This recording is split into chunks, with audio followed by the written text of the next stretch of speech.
tuzenga tutambula naye. We have been with him for all the time. Ebyaddala mu Bible quiz si ye sponsor waffe ye. Frankly, is not the only sponsor of the Bible quiz. Amina. Praise the Lord. Kuba empaka ezo ziba zeetaaga sente. Because we may need usually more money to run it. Amina. Amen. Tulina ne ba sponsors abalala. We have several others. Naye olunaku olwo. But that day, Omwoyo Mutukuvu yakwata ku mwami. Holy Spirit touched that man. Amina. Praise the Lord. N'abako ebigambo And he by'ayimira spoke naffe. certain words. Omwami nazenga ayimira naffe. He has been standing with us in diverse things. Juzi twali mu conference gye bayita In My Generation. We had a conference called In My Generation. Amina. Praise the Lord. N'atulaba n'aga ntegeka nnungi. Okay, it's a good arrangement. Abavubuka banjulira n'atuwa emitwalo 5. Give us some 500,000 to use it. Amina. Praise the Lord. Yes, nga tuli mu conference. It was just a conference. Amina. Praise the Lord. Twagala okwebaza So Mukama. one thank the Lord. Ku lw'omwami gwe ngenda Then okwaniriza. a man I'm going to introduce right now. Amina. Praise the Lord. Sajja mulungi. He's a good man. Mulwanirizi wa ddembe. He is an advocate.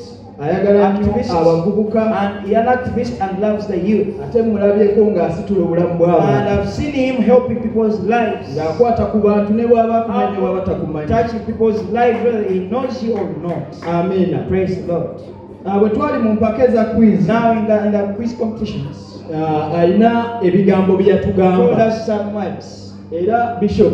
And please, Bishop Dembe. Ze zimu ku nsonga lwaki tuli One of the reasons why we are here. Ebigambo ebyatugambibwa omwami. What he told us that man. Bivudde mu bigambo. It was out of the, now it got out of the word itself. Ne bidda mu bikolwa. And it became practical today. Era y'ensonga lwaki tulize And the reason why we are here today. Tugenda gatta engalo zaffe. We're going to join our hands together. Abalinamu kalulu tukakube. People can shout so much. Abasobola okuyimirira tuyimirire. Please stand. Twanirize Calvin Kayanja. Calvin Kayanja. Atutwale mu maaso.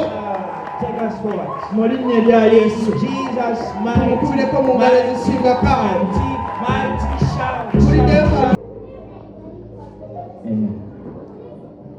Abooluganda Mukama yeebazibwe. Praise the Lord, brethren. Nsanyusa okubeera mu maaso gammwe. So happy to be in front of you here. Taata waffe. Our Father in the Spirit. Ne maama. And the mommy. Tubasaamu ekitiibwa. We honor you so much. Njagala okubeebaza olw'omulimu omulungi. I want to thank you for the good job. Gwe mukoze eri eggwanga Uganda. Doing unto Uganda. Ne mu bwakabaka bwa And in the Katonda. kingdom of God. Bapasita bonna abali wano. All pastors that are here. Abo bemmanyi n'abo and besitamanyi. those that are out of my knowledge. Nsanyusa okubaako nako mu kifo I'm so kimu. humbled to sit together with you in this house. Amannya n'eddoboozi bampita Calvin Kayanja. Calvin Kayanja is my name. Manyiddwa mu bintu bingi I'm nnyo. known in several things. Abamu bammanyi ng'omwogezi w'oku mikutu migattabantu. Know me as a social media blogger. Abamu bammanyi ng'alwanirira eddembe Others ly'abantu know me ebweru. as an activist. Abalala bammanyi ng'atwala abantu ebweru. Others recognize me as one that tells people Abalala bammanyi abroad. ng'awagira gavumenti. Others know me as a supporter of the So government. nsigala nze Calvin Kayanja, Calvin Kayanja by name. omwana wa Katonda omulamu. Child of the living God.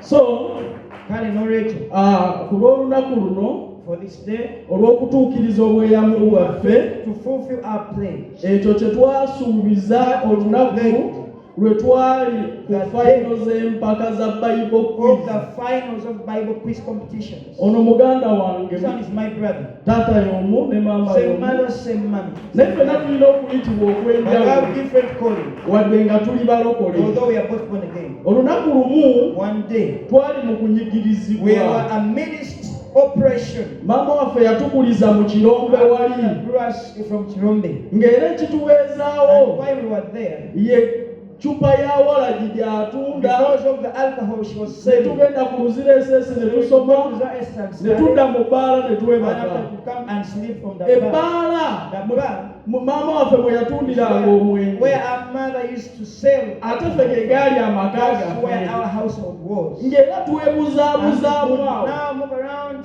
bakasitoma bwe bavaamu customers move out, nga tujja come twebaka. and sleep. Tetwayina mufaliso A mattress, wadde bulangiti. neither beat a blanket. Foomu ze And twagattagattanga just straight up forms, ne twebaka ne and muganda cover up wange with some clothes. n'abalala. And other brethren. Naye Katonda mu kibi ekyo God amidst all that teri bad muffe mu famire yaffe anywa none wala of giwa us takes alcohol. nti mu byonna Out of all that, wadde ng'omwenge twagupimanga we sold the alcohol. sigala twamutundanga We used to sell the enjala cigarettes twabaginyweranga awo nga wetuli and other drugs. amaluwa bbiya yenna And all kwetega the buli beers kimu that we are selling, and teri muzimu not gwatukwata. demon possessed us to take them. Twegatta ku bulowereza bwa God is love. We partnered with God is Love Ministry. Naye muganda wange ono ne mugamba I told this brother of nti mine, nze mpulira okuyitibwa kwe nnina munda I mu feel nze my calling within me. kwa kuweereza Katonda Ministering God. financially Napita musente nga mpita mu ssente. financially. Ne n'aŋŋamba nti nze njagala kubeera mubuulizi wa njiri. Yeah, I want to be an evangelist. N'aŋŋamba nze sikiwulira. Mpulira kyansimbi I kino. feel mine is here in a bucket. So bwe yatandikawo empaka za Bible When he started this Bible quiz ye ne ttiimu ye he and the committee najja n'aŋŋamba nnenayo told me kino. of it. Ne mugamba ate nze omanyi okuyitibwa I kwange told him and God support. nze mpaka tujja kuzisapooti We are nga going to mubeera find yonna. in all situations. Era ezise And zibeerangawo God should have been coming all of them. nteekamu miliyoni emu n'ekitundu ebyo byaziwangudde 1.5 to the winner. n'ebirala byonna nzija And kukola other ki things are being supported. n'enyigiramu. I was trying to support them. Era ne omukyalo ono lwe yawangula This woman, when she won, si gwe mulundi ogusoose it's not the first time for me to do this. yawangula eri era n'empaka ezo lwe baalangirira omuwanguzi twaliyo. She won and we were there when we were declaring the naye ne tusuubiza We promised nti olw'omulimu that for omukulu the great work, omuntu ono alina omusumba this we person has a pastor. era eriyo ne baasaba And nabo there are those that the Shemishas baakuŋŋaana will. nabo Those Shemishas katugende will. tubalage Katonda Let us go and show byakola. them what God does. So bye bigere bino So that's the reason why we are here bwe today. twali eri twasuubiza When we were there, we promised. nti ekirabo ekijja okuva mu You nze are going to get out of me kya miliyoni emu 1.5 n'ekitundu million. kubanga tukirabyeko. Because you have been doing it. Abantu batandise obulamu People have said ekyatubeezangawo kiba yawalagi yalinga ya 2,000 we were surviving on naye saving. kamama agisena ku 2,200 bitaano bitaano Save negenda ne is tusoba. a piece of money and we go to school. naye bwe tukwata omuwala But omutoolo when we get a young man like this one, gwe tumanyi obulungi nti alimu ensigo ya who has bwakatonda the seed of the Lord ne within, tumuwa miliyoni emu if we give n'ekitundu her 1.5 million ng'ekirabo. as a gift, nkimanyi ng'empaka balina bye baamuwa I believe the things they gave her, nze ng'omuntu but me as a person, nkiwulira mu nze I felt nti it miliyoni emu n'ekitundu 1.5 muwadde million esobola okukyusa can obulamu change bwe. her life. ne tugamba tetujja kukomaawo And so we nno are not going to stop there. eyo nno kyaki erimu Katonda That's a bw'aba church. omuntu asobola okuva mu kyaki Someone n'awangula can Bible come to quiz. church and win the Bible. Tuba twalira obutebe Please. They say let us take the chairs to them. era twasuubiza obutebe 100 We promised 100 chairs. tuzze tutaaganyirizibwamu. We have been disturbed somewhere. olwaleero tutuusizza obutebe 50. 50 chairs are here. saba obutebe obwo mu busombe Please bring all those chairs here. bujje wano Let them come here to tuwanjule and ebyekya. introduce them to the church.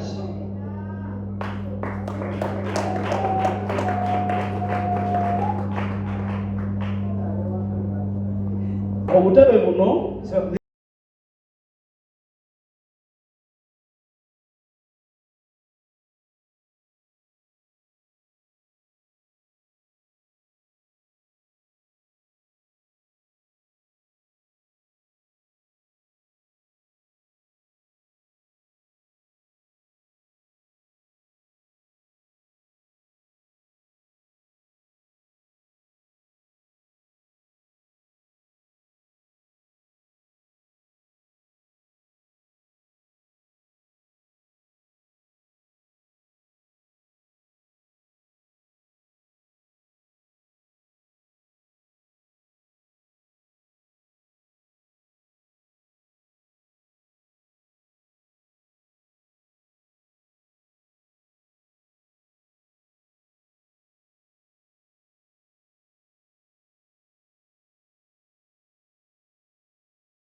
Another important kyekirabo kyaffe our gift ekyomuwanguzi. to the winner.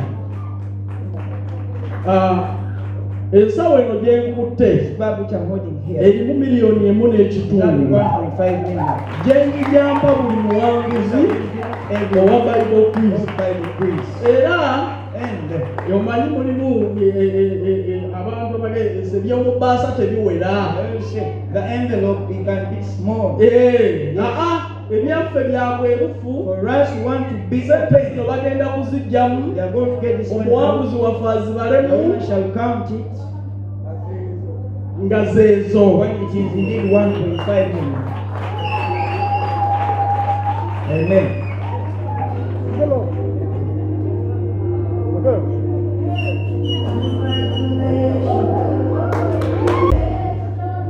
So n'olw'ensonga eyo baganda bange tuyambe bannaffe Let us also put hands on naddala abali mu mirimu gya Katonda. working in serving Christ. Otunuulira abantu b'ensi You see people on the world, they beeyamba. help themselves. Lwaki ffe abategedde Why Katonda not we tetwetonako? know the Lord help ourselves? Guno mulanga ngukubira This gavumenti. goes to the government. Mu ghetto temuli bayaga bokka. Not on response. Eriyo n'abalwanyisiza Even enjaga. those who are fighting against. N'otunuulira Pulezidenti Museveni When you look at the president, nga basobola okuwa obwadivayiza be those bakutya that maanyi. give advisory word, Enjaga be yasinze those that have amaanyi. already praised of Eriyo God. abawangula amaanyi They are those who have abasobola okukyusa bannaabwe. drugs. Sako mu gavumenti ya Uganda tezandibadde z'abageto youth Somebody gets bokka abakyatawaanyizibwa who are still ebiragalalagala. struggling with addiction. Ne bano abasazeewo okubeera mu Katonda Even those who have decided to ne serve the beekuuma mu Lord kitangaala and guard themselves in ne their bakola lives ebikulu mu and nsi live yaabwe ne mu bulamu wonderfully in bwabwe. their lives. Nabo twetaaga okuwulira nga babawaddeyo See akawunti. them being given billions of Twetaaga dollars. okuwulira nti geno ddagulira akulira sakozi z'abayufu yagyeko mu kyaki n'akwata mu bavubuka abeekuumira mu kitangaala given ekya money Yesu to Kristo. youth who are in Christ. So tukyagenda maaso ne program We are still advocating. tukyali ku mudendero We are ogusooka. continuing in this phase. Tujjagenda paka We shall go district after district level to kifuule kya Uganda yonna Uganda, kifuule kya nsi the yonna whole world. mwayagala You otwegattako want to be part of us? twegatteko kati Please do it today. leero Today. weka bwe tukuleka Because when we leave it tujja behind, kuba tubeerangamu tujja kuba twogera luzungu. you might not get us along the street. Praise the Lord. So ebyo bye byange baganda That's bange. my words, brethren. Nja kusaba ekifaananyi I shall aba ask KYC for a pictorial with the n'abantu KYC bonna. committee. And amen.